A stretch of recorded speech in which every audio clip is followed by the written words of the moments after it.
Hello বন্ধুরা, সিমি কিচেনে সবাইকে নমস্কার জানাই।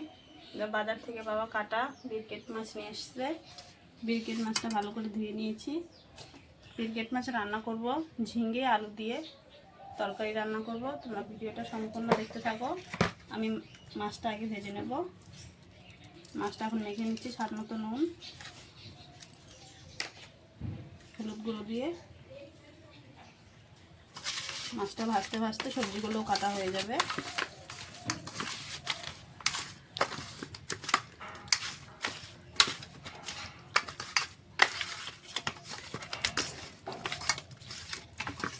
কড়াইতে মাছ ভাজার জন্য সরষের তেল দিয়ে দিয়েছি। মাছগুলো ভেজে নেব।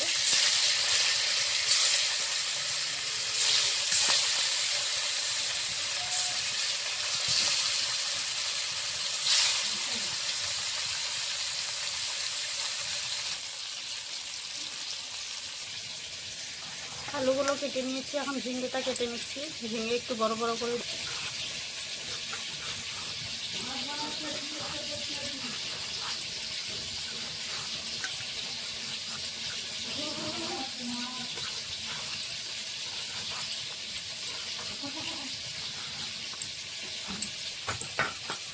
আলু ঝিঙ্গেটা কাটা হয়ে গেছে, ভালো করে ধুয়ে নেব। ঝিঙ্গেটা আলাদা রেখে দেবো, আলুটা আলাদা রাখবো।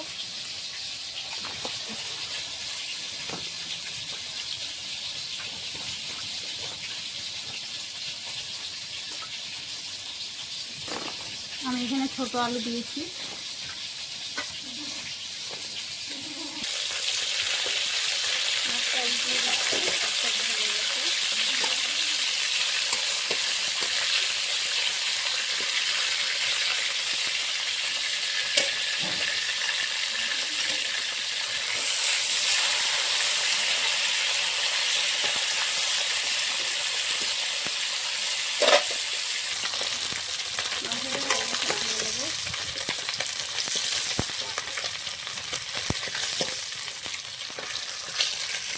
সম্পূর্ণ মাছ ভাজা হয়ে গেছে। মাছ ভাজা তেলেই তেল দিয়ে দিয়েছি কিছুটা। ফোড়নে দেবো তেজপাতা, শুকনো লঙ্কা, গোটা জিরে।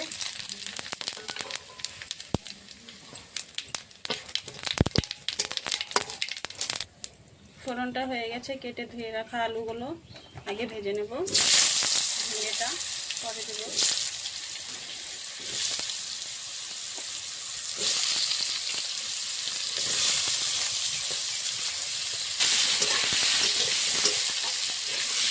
আলুর উপরে সামান্য স্বাদ মতো একটু নুন দিয়ে দেবো।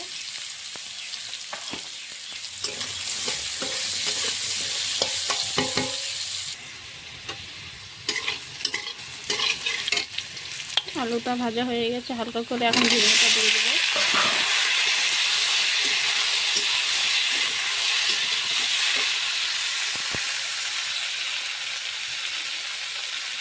দিয়ে দেবো এখন পরিমাণ মতন হলুদ গুঁড়ো, স্বাদ মতো সামান্য একটু নুন। আলু ভাজাতে নুন দিয়েছিলাম, এই জন্য কম করে দিয়েছি। এখন ভালো করে কষিয়ে নেব ঝিঙে আলু।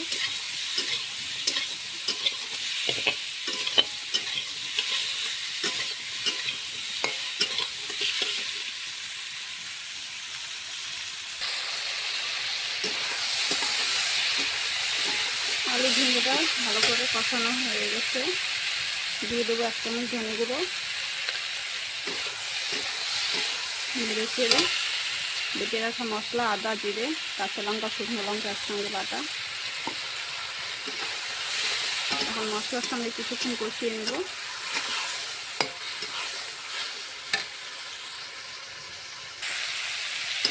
মশলা দিয়ে আলু ঝিঙেটা কষানো হয়ে গেছে ভালো করে।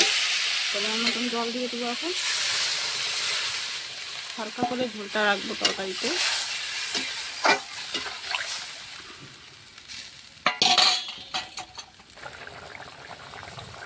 তরকারিটা ভালোভাবে ফুটে উঠেছে, আলুটাও সেদ্ধ হয়ে গেছে। ভেজে রাখা মাছগুলো দিয়ে দেব।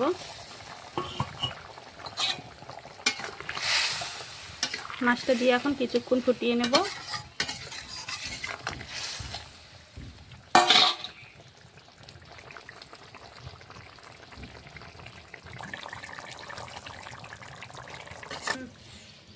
তরকারিটা নামিয়ে নিচ্ছি।